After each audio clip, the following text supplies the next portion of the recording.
Usapang Budget Natin. Eto na ang kauna-unahang radio program ng Department of Budget and Management.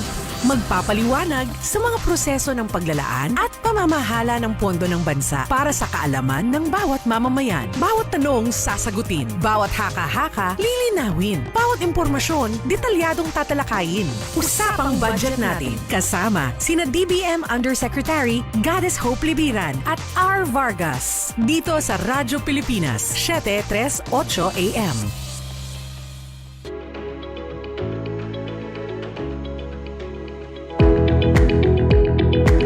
6:06 ng gabi, isang magandang gabi po sa inyong lahat. Thank God it's Friday. Ako po ang inyong lingkod, R. Vargas. Magandang gabi po sa inyo, magandang gabi R at sa lahat Good evening, po Jamie. ng mga nakikinig at nakasubaybay sa radyo, sa Facebook. Yes. Magandang gabi po sa inyo. Sa ngalan po ni DBM Undersecretary Goddess Hope Libiran, ako po si Jamie Quinto at welcome po sa programang Usapang Budget Natin. Dahil budget natin ito.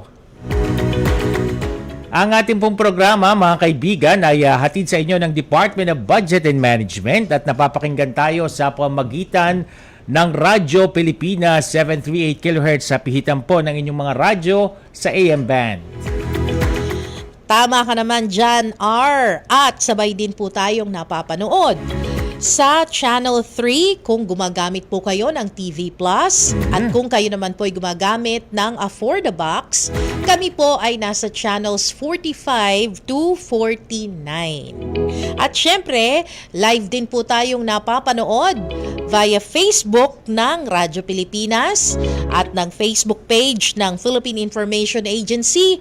Ganon din po sa Usapang Budget Natin page ng DBM. O yan marami pong binanggit si Jamie. Pwedeng sa TV, pwedeng sa radyo, pwedeng sa social media. Marami po kayong pagpipilian. At punong-puno po sa balita at impormasyon ang ating programa ngayong gabi.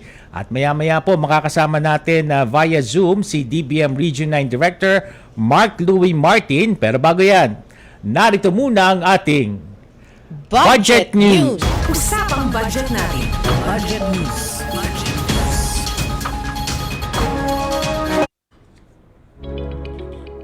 Inaprubahan ni Department of Budget and Management Secretary Mina Pangandaman ng pagpapalabas ng 1 bilyong pisong pondo para sa mga proyektong naglalayong suportahan ng pagtatayo, pagpapalawak at pag-upgrade ng mga proyekto ng tubig, sanitation at hygiene o WASH sa mga karapat-dapat ng Municipal Local Government Units o MLGU sa buong bansa.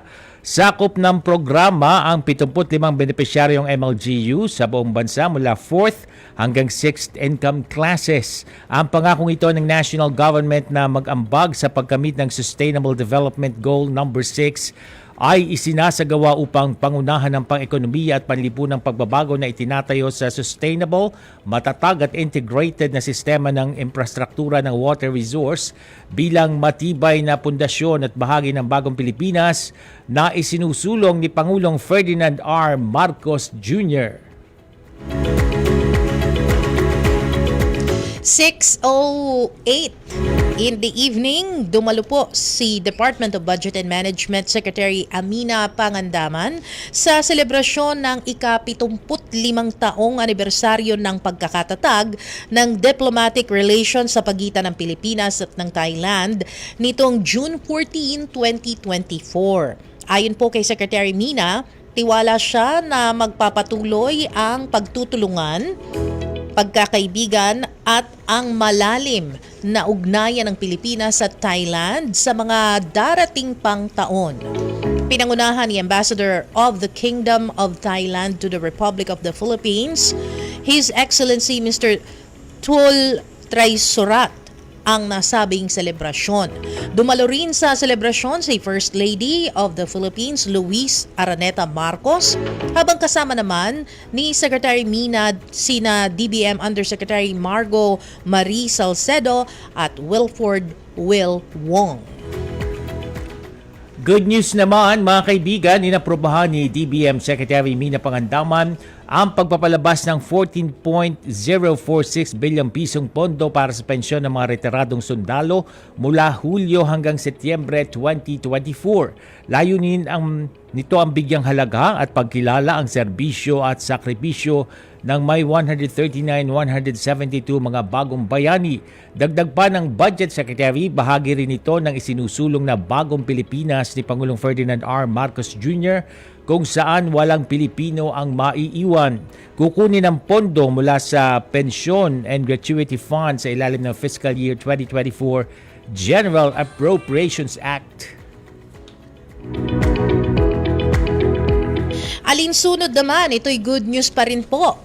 Alinsunod sa layunin ni Pangulong Ferdinand R. Marcos Jr. na makapagbigay ng inklusibo at equitable development sa lahat ng kababayan po nating Pilipino, inaprubahan ni DBM Secretary Mina Pangandaman ang Special Allotment Release Order at ang kaukulang Notice of Cash Allocation na nagkakahalaga ng 57.120 million pesos para sa pagpapatupad ng payapa at masaganang pamayanan o pamana program ng Department of Social Welfare and Development o DSWD, National Commission on Indigenous People.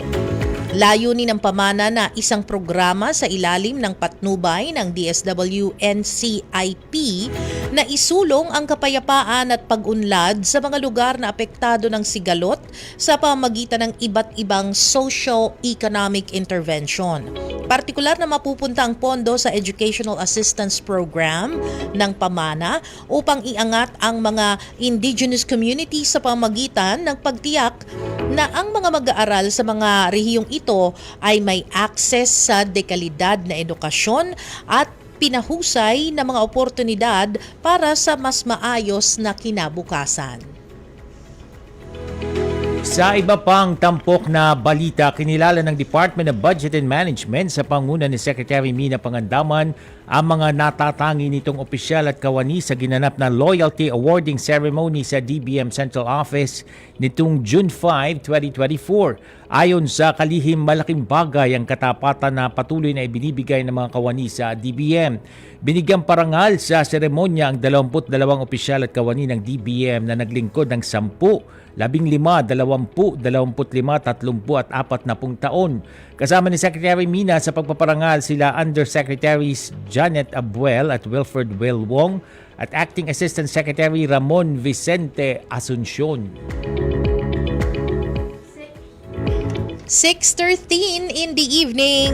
Samantala, upang mapabuti ang kakayahan sa pagtugon ng healthcare system ng bansa, inaprubahan ni DBM Secretary Mina Pangandaman ang pag-issue ng Authority to Purchase Motor Vehicles o APMV na nagkakahalaga ng 387 million pesos sa Department of Health. Ang pag-aproba ng APMV ay nagpapahintulot sa pagbili ng 141 na unit ng mga sasakyang demotor, kabilang ang mga ambulansyang panlupa at dagat. Gayon din ang mga pampasaherong van para sa transportasyon ng pasyente. Ang pagkuha ay bahagi ng Health Facilities Enhancement Program o HFEP na naglalayong tugunan ang mga kakulangan sa paghahatid ng pangangalagang pangkalusugan at gawing mas madali ang pag-access sa mga pasilidad at serbisyo. Isinasaad ng Special Provision Number 6 ng Department of Health o DOH budget para sa taong 2024 na ang pondo mula sa HFEP ay dapat gamitin para sa pagtatayo, pagpapabuti o pagpapalawak ng mga healthcare facilities ng gobyerno at para bumili ng kagamitang pang-ospital at mga sasakyang medikal para sa mga pasilidad na ito. Inaprubahan ni Secretary Pangandaman ng APMV noong ika-11 ng Hunyo 2024 na kukunin sa HFEP ng DOH sa ilalim ng Fiscal Year 2024 ng General Appropriations Act. At yan po ang mga tampok na balita sa ating budget news. Yes, Jamie, sa oras na ito mga ka-budget peeps, dagdag kaalaman na naman po para sa ating mga tagapakinig at taga-subaybay. Oras na para sa ating Budget 101.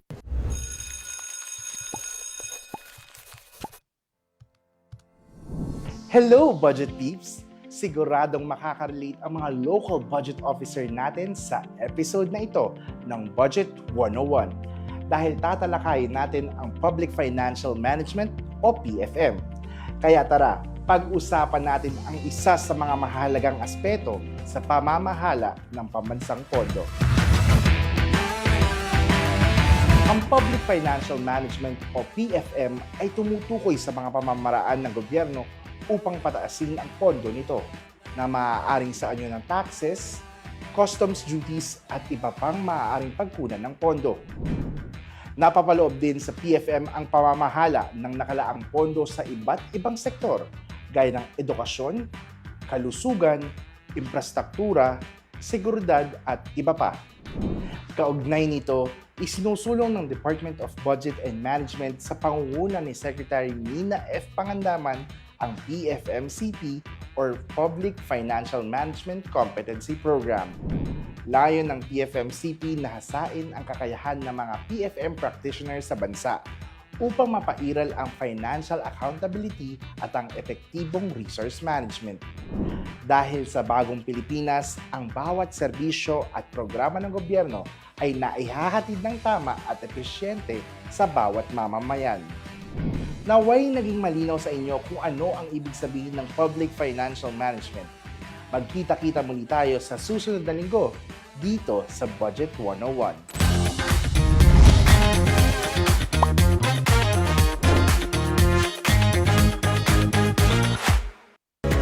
6:17 in the evening at ayan nga tinalakay sa ating Budget 101 ang tungkol po sa Public Financial Management o yung PFM. Correct. Oo. Ito po ay ang sistema ng mga patakaran, pamamaraan at kasanayan ng gobyerno para sa pamamahala sa pampublikong pondo. Kasama po rito ang pamamaraan para pataasin ito, ang pagbabudget, accounting, auditing, pamamahala ng utang at pag-uulat sa publiko tungkol sa mga operasyong pinansyal ng ating public sector. Jamie, isa ito sa ika nga ay malalapit na advokasya nitong si Secretary Mina at sa pamagitan ng Public Financial Management Competency Program ay upang maisulong ang best practices, Jamie, pagdating sa resource management at yan ay dagdag kaalaman na naman muli para sa ating mga taga-subaybay na hatid sa atin lagi ng Budget 101. Abangan nyo po next week, another episode, another dagdag kaalaman mula sa ating Budget 101. Tama ka dyan. Correct. At huwag po kayong bibitiw mga ka-budget peeps dahil ang susunod na segment natin ay ang Budget Matters kung saan makakasama natin si Regional Director Mark Louie Martin ng DBM Regional Office 9. Kaya tutok lang po at magbabalik po ang usapang budget natin makalipas ang ilang paalala.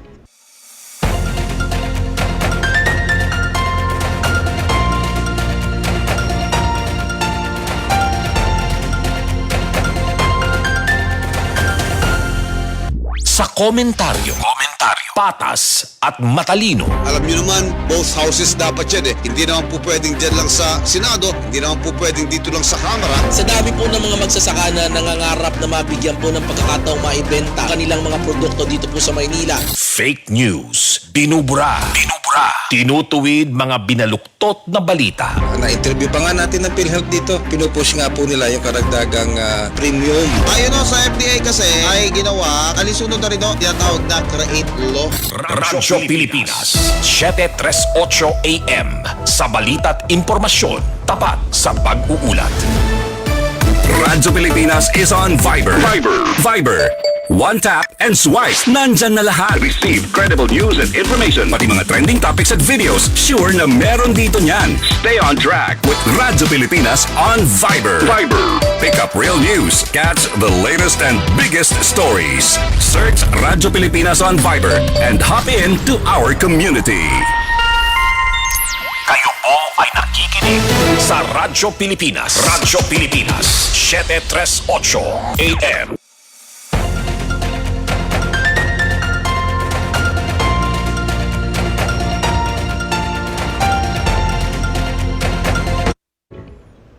Ayan, 6:20 ng gabi mga kaibigan. At isa na naman pong makabuluhang talakayan ng ating gagawin. Opo, Jamie. At okay. Alam mo, ang ating pag-uusapan ngayon ay tungkol doon sa, sabi mo nga kanina, budget matters. Oo.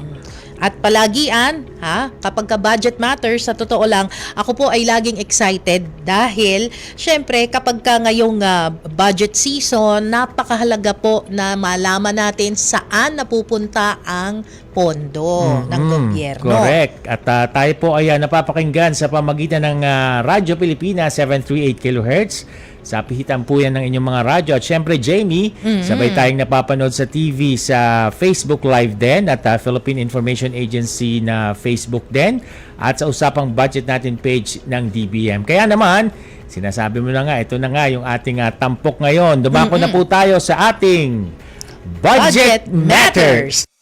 Usapang budget natin. Budget Matters. Budget Matters. Alright, again, isang makabuluhang talakayan ang aming ihahatid sa inyo sa ating Budget Matters ngayong gabi.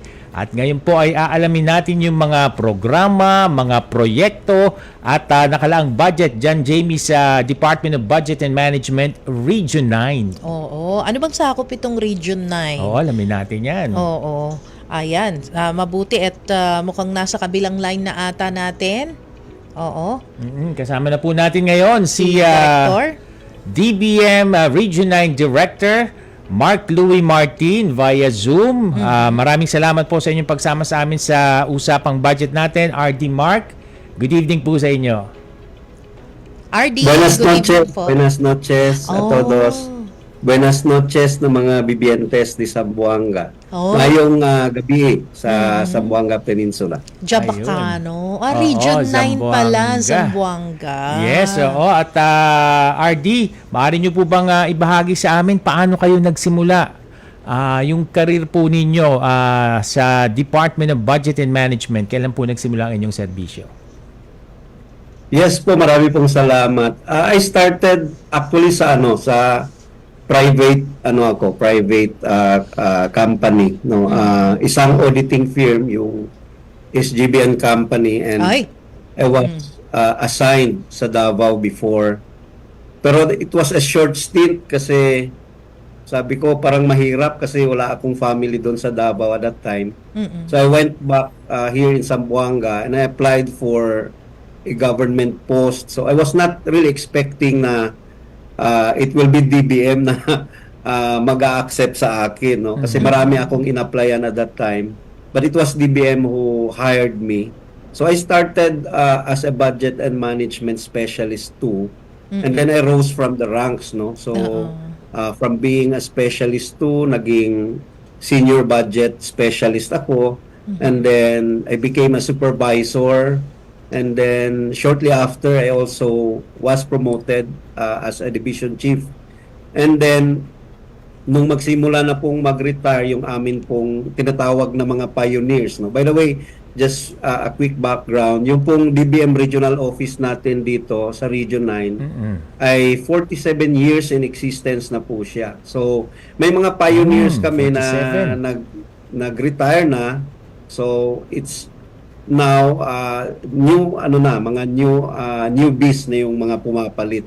So isa po ako doon sa mga newbies at that time, but subsequently hindi na ako newbie ngayon. Medyo old na rin. So until such time in 2019 naging assistant director ako, and then after just a period of more than a year naging RD ako ng DBM. So medyo ano siya, maiksi na panahon kasi it's about 19 years pa lang kasi I'm serving DBM for about 19 years for in 2024. So, Oo. yun Alam po mo, yung naging journey ko dito sa DBM. Alright. Alam mo, RD, no, napansin ko lang talaga, halos karamihan ng mga nai-interview natin na regional director ng DBM, talagang rose from the ranks, no? So, ibig sabihin, alam na po talaga ninyo yung inyong trabaho, 'di ba?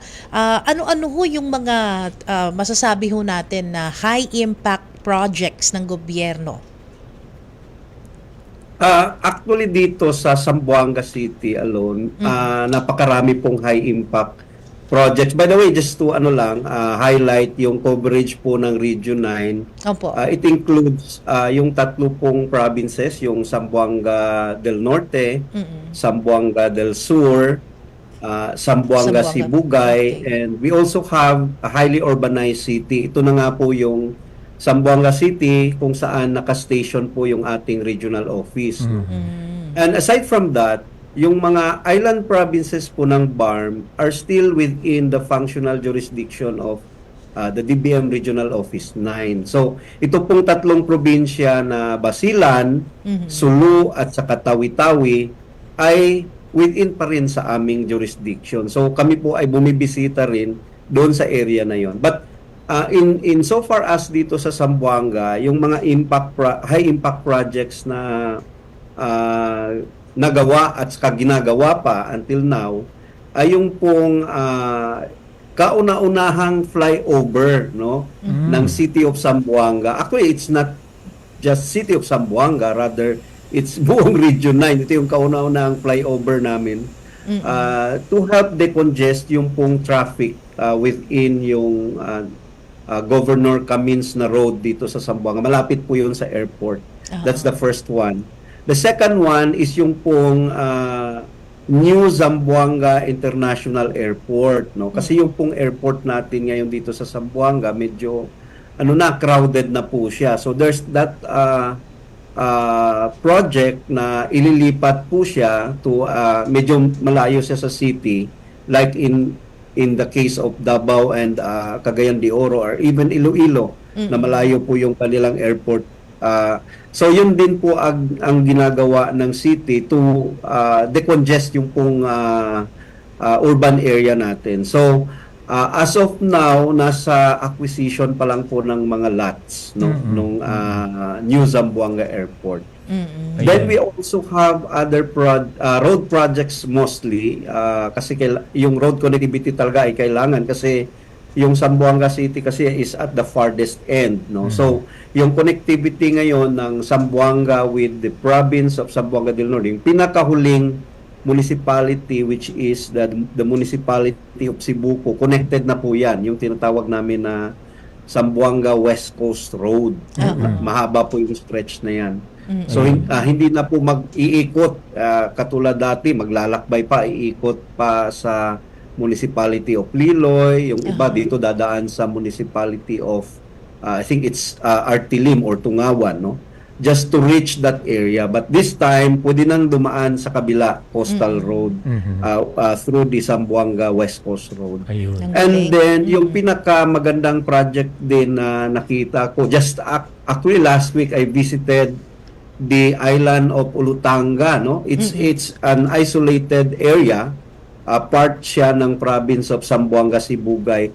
For how many years, itong island na ito, malapit lang po siya sa mainland, nasa around 300 to 400 meters lang po yung gap na may sa gitna, Pero hindi po siya nagawa ng bridge, So sa ngayon po ginagawa na po yung bridge, It is through an Asian Development Bank funded na project.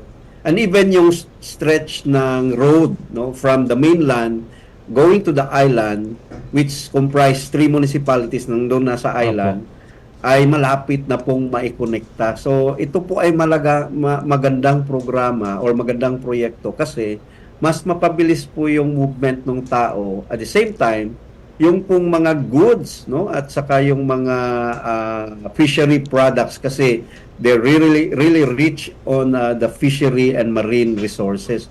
I was there just this week, no, nung June 24, 25, no, because we had an activity there. So Apo. these are some of the high impact projects that we have in the region. Aside Apo. from all the other departments Ayun. that are implementing also their mandates here.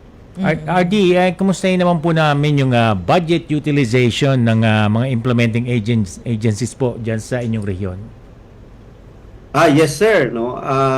Yung pong hindi naman po lahat ng ahensya ng government ay nakadelegate po sa DBM Region 9. So yung sa aming jurisdiction, kasama po doon yung Department of Health, Department of Education, Department of Public Works, yung atin pong mga state universities and colleges, we have TESDA also, CHED, no? They are on track sa kanila pong pag-implement or pag-execute ng kanilang budget. Ayun. No? In fact, every semester, we conduct this what we call agency performance review, which we actually want to schedule this August. So, Okay.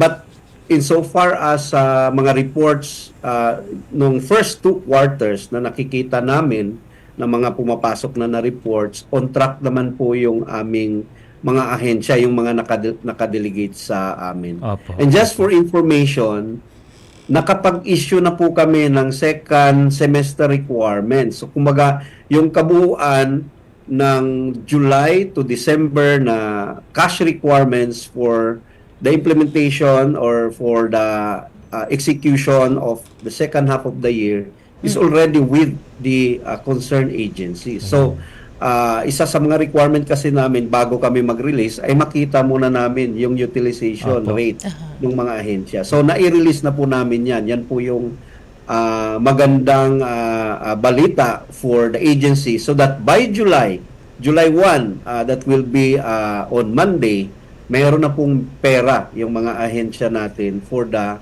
remaining months of Good the news year. yan. Oo. Ito naman tayo, Ardo. Interesado din ako at siguro yung mga kababayan din natin na maitanong dito kay Director, paano po ba ninyo napapanatili yung maayos na ugnayan ng DBM Region 9 sa mga local government units or yung pong civil society organizations? Maraming pong salamat, ma'am. Napakagandang tanong po. Kami po sa DBM, we always engage with our counterparts at the local government units. And this is through the series of or conduct of trainings, mga seminars, and mga forums that we collaborate with our association ng mga budget officers. Opo. And it is where we continuously engage with them. And aside from that, we also as an agency we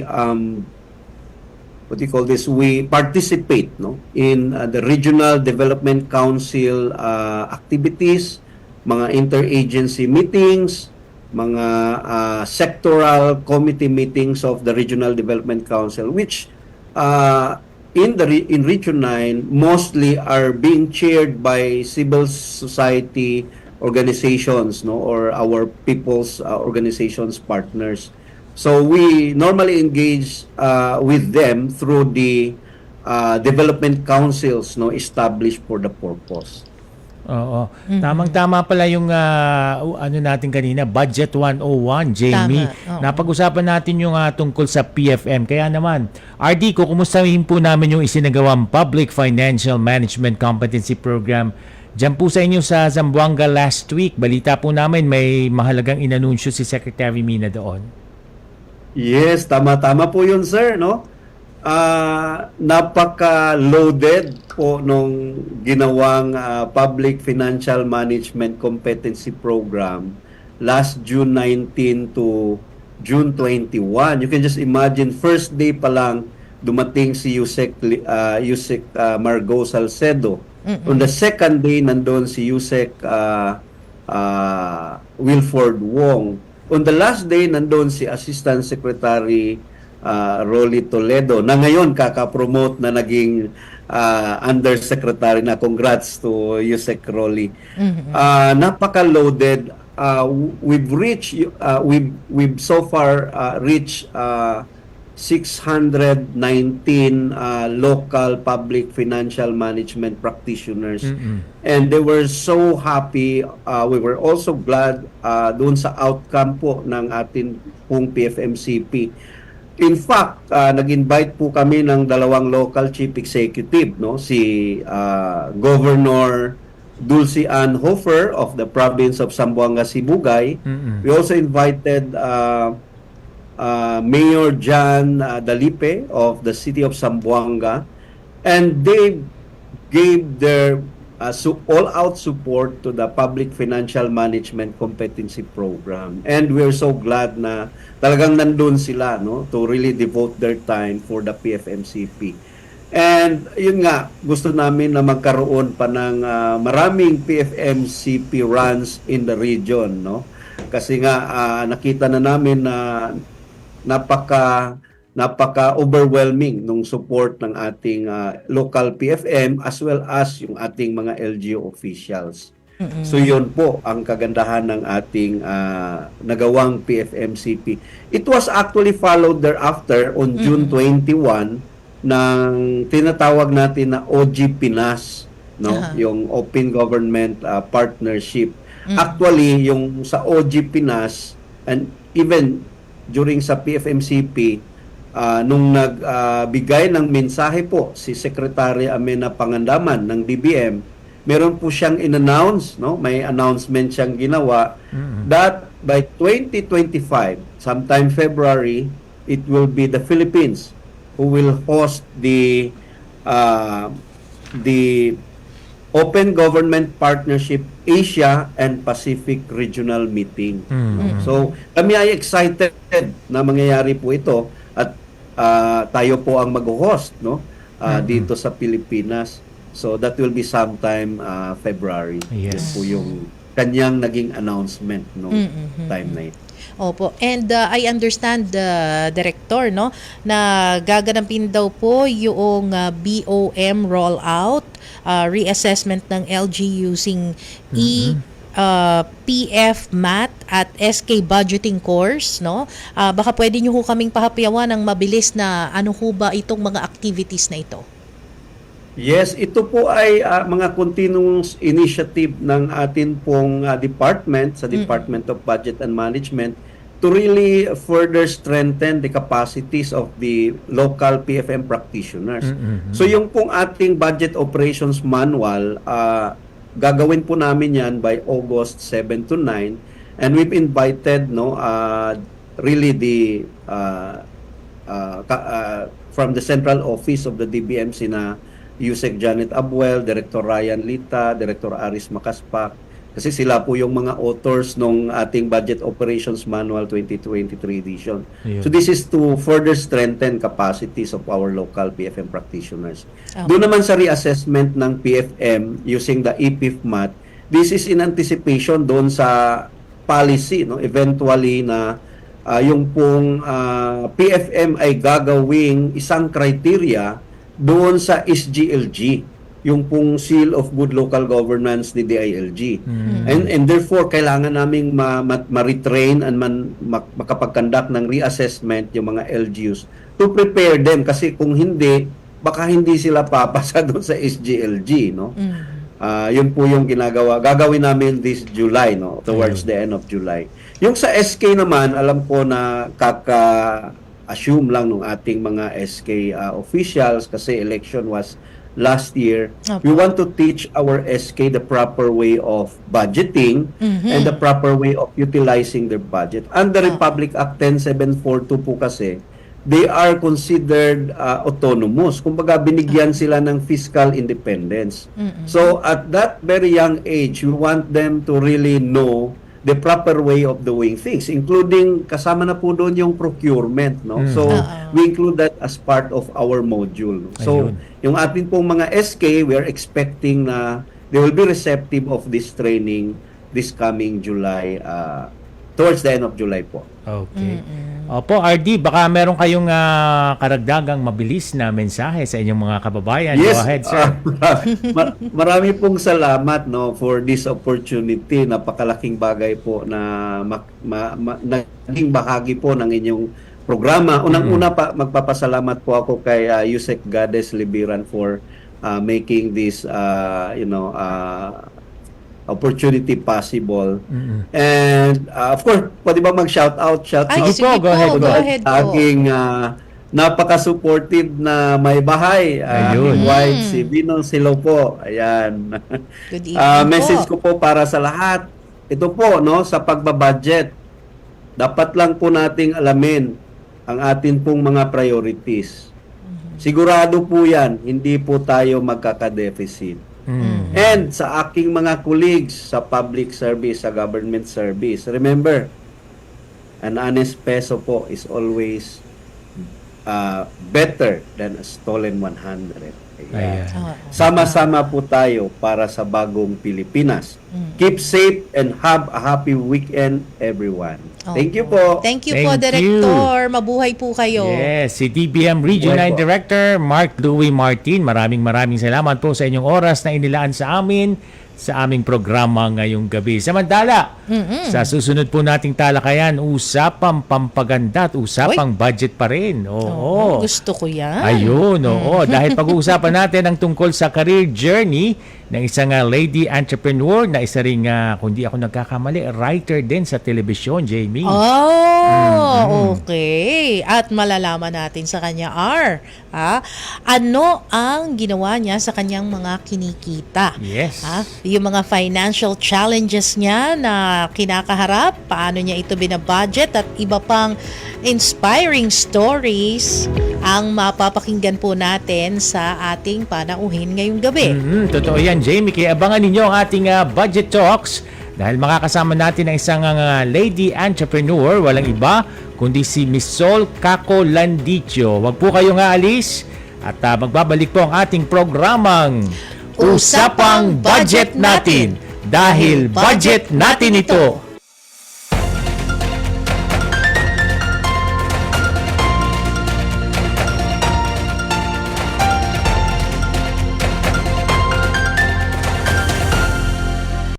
Sa paghahatid ng impormasyon, siguradong malaman at kapaki-pakinabang. Paano ba nakakaapekto ang social media sa parenting?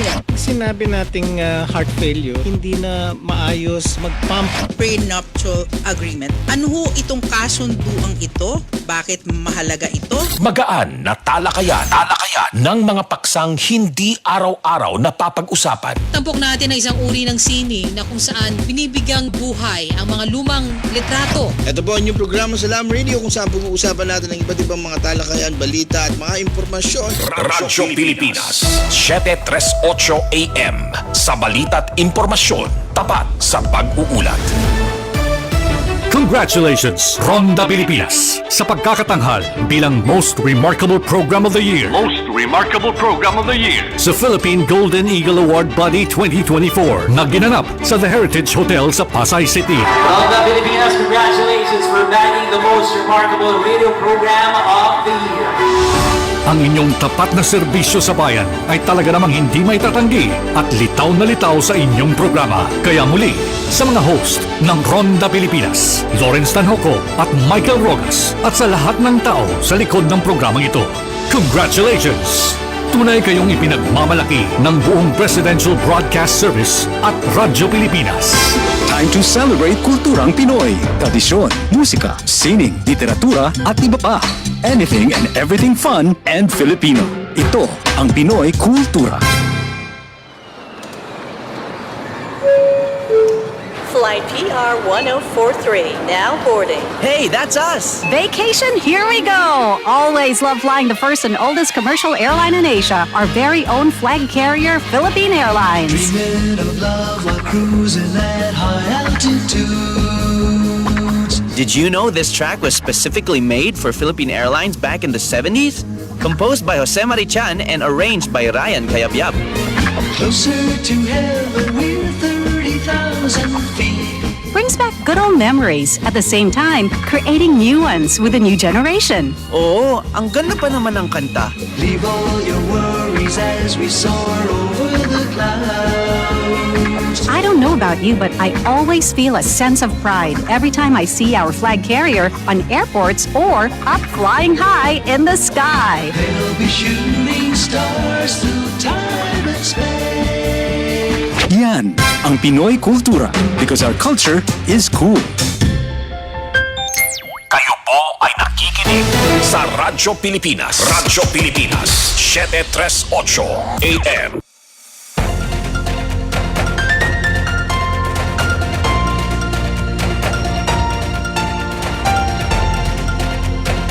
Gabi, kayo ay patuloy na nakatutok dito sa ating palatuntunang usapang budget natin. Ako po si R. Vargas. At syempre pa, ako naman po si Jamie Quinto. Isa na namang interesting segment R ang tampok natin ngayon.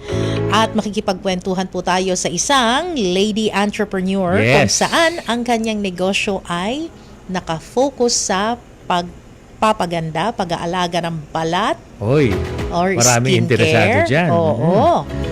At kaya pala ang ganda-ganda ni Madam. Oo, mga pampagandang produkto.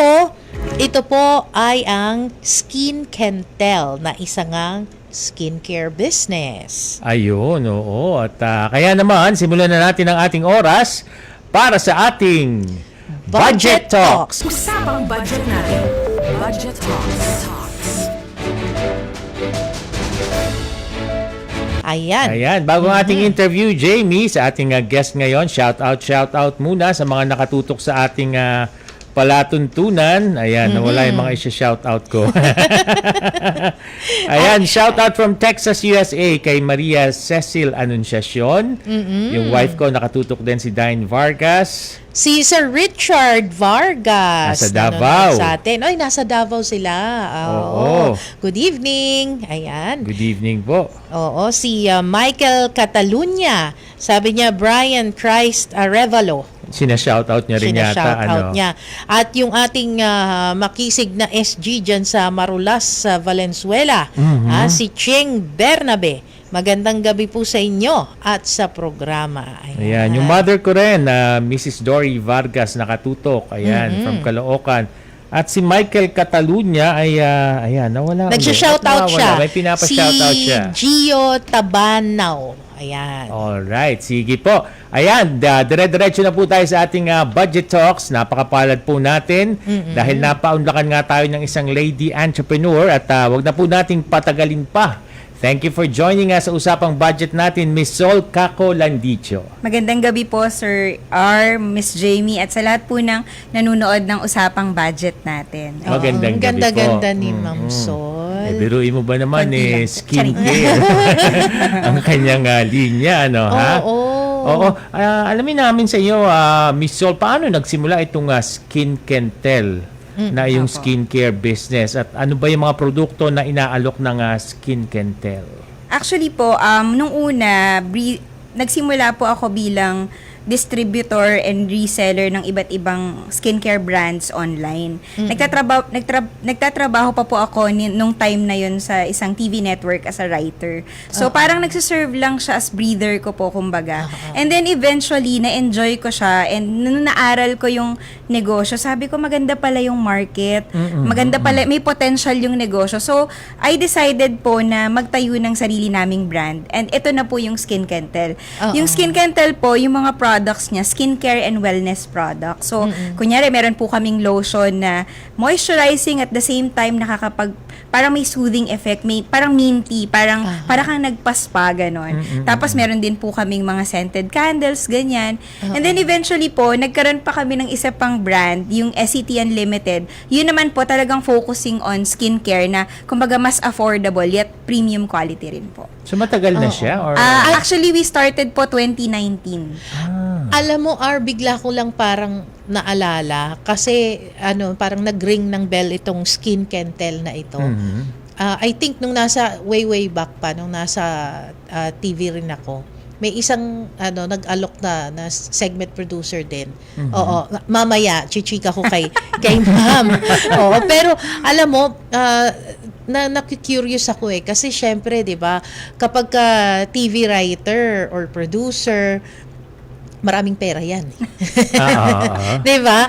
So, paano mong minamanage yung pagpapalago ng negosyo mo at that time? And at the same time, 'di ba, busy ka din sa pagsusulat. Hanggang ngayon ba nagsusulat ka pa po? Ngayon po, hindi na po. I resigned siguro po a few months after I launched the business. Actually po, konting kwento lang, bago po ako mag-resign, syempre, gusto ko sigurado ako na kaya kong tumayo sa sa finances nang wala kaming regular na trabaho. So, what I did was, hindi ko po ginalaw yung sweldo ko ng ilang buwan.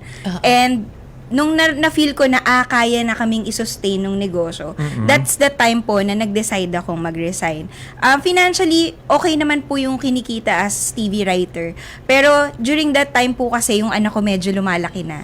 And I really wanted to spend more time with him. Kumbaga, iba po kasi minsan pag medyo hawak mo yung oras mo Pag, kunyari, gusto mo siyang puntahan sa school or gusto mo siyang makasama. Kumbaga, pag may regular ka kasing trabaho, syempre, hindi ka basta-basta pwedeng mawala May mga responsibilidad ka. So, during that time po yun, I decided na piliin yung pagiging isang negosyante.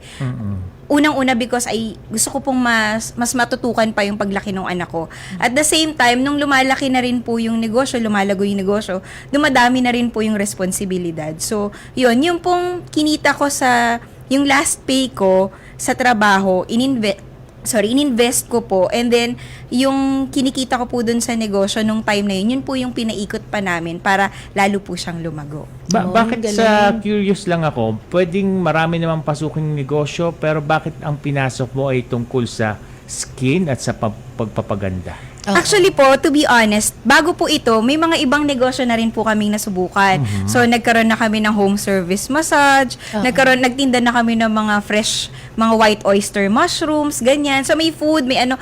Pero dito po ako parang nakaramdam na, kaya ko to.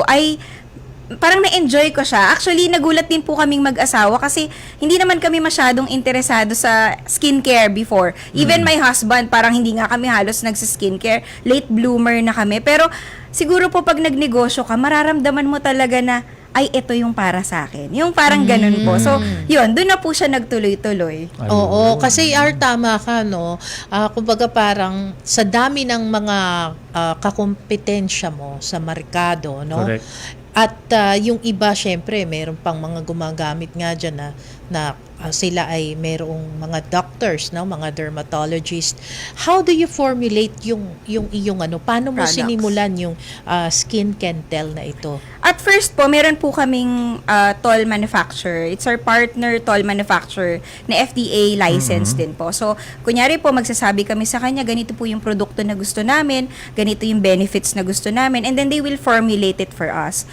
But as of the moment po, thank God, after a few years, nakapagtayo na rin po kami ng sarili naming manufacturing facility na FDA licensed din po. So, it's still a humble manufacturing facility, but we have our own chemist, we have our own pharmacist na nag-aaral po at talagang nagte-test ng mga products para makasigurong maganda po yung mga produkto na ilalabas namin. Very good. Pagdating naman sa usaping pinansyal, Miss Sol, paano mo ina-apply yung mga financial principles sa iyong buhay at sa iyong negosyo at the same time? Actually po, pagdating sa pera, dalawa po yung pinaka-importante na pinaiiral namin sa personal at saka sa negosyo. One is know your priorities, and two, live within your means. Pag po kasi, halimbawa, mapapersonal na buhay or negosyo, pag hindi mo alam kung ano yung priorities mo, definitely sabog din yung magiging paggastos mo or pag-spend mo ng pera mo. Pag po kasi sabog, hindi mo mapapaglaanan yung mga bagay na mas importante at mas makakatulong sa'yo. Pag naman po, kumbaga, live within your means, kumbaga, kunyari kami po, bilang isang brand minsan may makikita kang ibang brands, nako may celebrity endorser na sila, nako may billboard na sila. So syempre ikaw, normal na, ay gusto ko din nun. Pero tatanungin mo yung sarili mo, kaya mo na ba? Kasi baka mamaya i-invest mo lahat ng puhunan mo, ang ending, wala ka na palang pampagawa ng produkto, wala ka na palang pampasweldo sa tao. So you have to understand na ano ba yung priorities mo and hanggang saan lang ba muna yung kaya mo. Ngayon kapag hindi mo pa kaya, dalawa lang yon, magbabawas ka ng gastos or magdadagdag ka ng source of income. Hindi, kumbaga hindi po siya pwedeng bahala na. Parang ganon. Kailangan maging risk taker ka but dapat calculated risk pa din. So, pati po sa personal na buhay, for example, kahit nagka-negosyo kami, hindi po kami yung agad na bumili ng bili tayo ng magagandang sasakyan, bumili tayo ng magagandang bahay.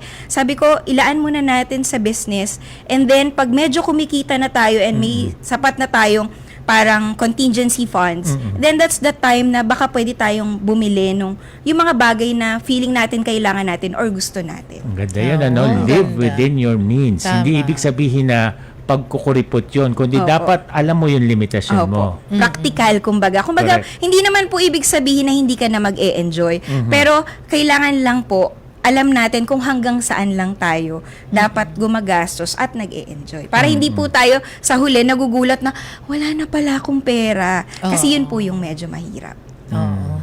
So, ano yung pwede mong maging tips or payo, no, sa mga gustong magtagumpay sa kanilang negosyo? Katulad mo. Ayan.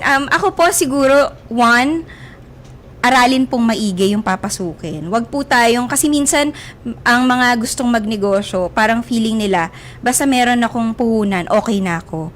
Kaya ko na to. But having a business is more than just pagkakaroon ng puhunan. Kailangan meron kang knowledge, kailangan meron kang oras, kailangan meron kang kakayahan, at meron kang tibay ng dibdib kasi hindi po talaga siya madaling gawin. Pero kapag talagang tsinaga mo siya at napagtagumpayan mo siya, yung financial growth po, kumbaga, potentially mas malaki yung pwedeng ikalago ng pamumuhay mo parang ganon. Yun po, at saka wag po lang mabilis sumuko kasi karamihan po sa mga nagnenegosyo pagka kunyari nagsimula at nakaramdam ng hirap, parang aatras na agad. Minsan po, dun kasi sa mga difficulties na yun, dun ka matututo and yung learnings na yun yung magiging puhunan mo para mas lumago pa yung negosyo mo in the future. I understand, Miss Sol, isa ka ring mother, ano? Opo. Paano mo binabalanse yung oras sa pagitan o sa pagiging isang ina, asawa at pagiging isang entrepreneur na katulad mo? Actually po, medyo mahirap. Sobrang hirap po niya. Hindi ko nga po masabing sobrang nababalanse ko. Pero sobrang grateful ako for my support system. My family, yung asawa ko, yung pinsan ko, yung nanay ko, yung yaya ko. Yung parang, kumbaga, may katulong po ako na nagpapalaki sa kanya at nagtuturo sa kanya. At the same time, kapag po alam kong ako yung kailangan niya, I make sure na kaya kong iwanan lahat para sa kanya. Parang, how many children do you have? Actually, isa lang naman po. Opo. Parang kunyari, for example, meron siyang activities sa school na lalaban siya sa contest. Sige anak, pupunta kami. Alam mo yung parang ganun po. Yeah. So, we always make sure na kung ano man yung pangangailangan niya, chine-check po namin na ma-provide namin sa kanya.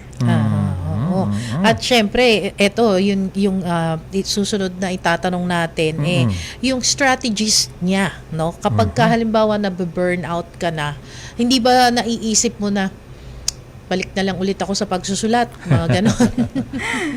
Actually po, sobrang hirap po kasing mag-sustain ng negosyo. So, definitely, may mga ganyan po talagang pagkakataon. Pero, malaking bagay po kasi na alam mo kung bakit ka nandun at kung ano yung dahilan kung bakit ka lumalaban sa business. In our case, dati po kasi, nung wala pa kaming mga staff and wala pa kami masyado mga selling partners, kumbaga parang naiisip ko na pag dito nag-work, I can always go back. Kasi sarili ko lang naman yung buhat ko. But right now, may mga staff na po kami, may mga, hindi na siya uubra na parang ayoko na. Hindi na po siya ganun. So, kumbaga, nasa bigger purpose na po ako. Kaya, yun po yung nagiging dahilan para kahit papano labanan yung burnout. At the same time, pahinga, alagaan ng sarili, and mag-pause kapag pakiramdam mong sagad na sagad ka na. Kasi, iisa lang naman po yung katawan na meron tayo. Pag di natin inalagaan, hanggang saglit lang yun magtatagal, yung gigil natin sa negosyo. Oo. Kahanga-hanga yung sinabi Correct. niya, no? Hindi lang para sa sarili niya ang iniisip niya, kung hindi para sa empleyado niya. Sana lahat ng mga employer ganyan, 'di ba? Mabuhay po kayo. Thank you po. Correct. Oo.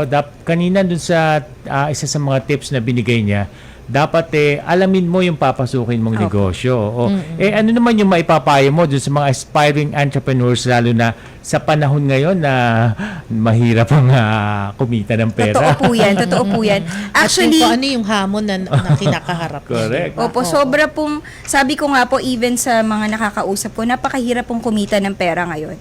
Pero kapag po nagkaroon ka ng business mindset na tinatawag, minsan po, makikitaan mo ng opportunity, even yung mga simpleng bagay sa paligid mo, or even sa social media, siguro malaking opportunity po yung pwedeng ibigay sa atin ng social media. Hindi lang po sa pagbebenta, kundi sa iba't ibang bagay.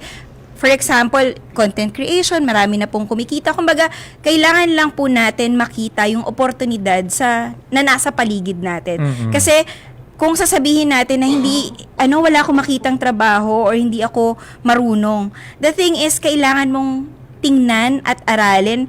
Kunyari, TikTok, Facebook, paano ba ako pwedeng kumita dito? Kasi nag-scroll ka maghapon, why not use your account para mag-generate ka ng income? Magugulat ka na lang kung makikita niyo po, di ba minsan, meron dyan mga, dati wala naman talagang ginagawa, pero yumaman na. Kasi, nakumita sila sa content creation, yung iba kumita sa pagbebenta online, na parang, nahanapan po nila ng opportunity yung mga bagay na ginagamit nila sa araw-araw. Kesa nga naman nasasayang yung oras nila. Opo, totoo po yun. Sa totoo lang, pag nga po titingnan nyo ngayon, ang dami palang ways para kumita. Sa TikTok nga po, kahit wala kang puhunan, kapag marunong kang mag-alok sa live, pwede ka pong kumita ng komisyon nang wala kang pinupuhunan na pera. Oras lang, effort lang, chika lang, parang ganun po. Ayan. Opo. Baka meron ka pa pong karagdagang mensahe o shout-out sa iyong mga gustong i-shout out. Gusto ko pong batiin lahat ng aming mga selling partners, lahat ng aming mga suki, sa lahat ng Team Only and Team Kalma. Hello po sa inyo. Maraming salamat po sa suporta. Sa lahat po ng mga gustong mag-follow sa amin or interesado sa aming brand, pwede niyo po kaming i-follow sa Facebook, sa TikTok, and sa Instagram, Skin Can Tell PH and SET Unlimited. So, yun po, may mga products po kami like sabon, sunscreen, lotion.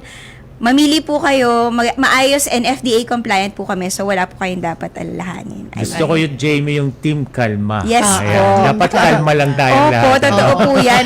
I think parang masyado ng stressful ang buhay. Yung lotion ata ninyo, ito yung parang may aloe vera. Yun ba yun? Parang moisturizing po siya na parang nakaka-relax, parang cooling. Yung Minty parang, po.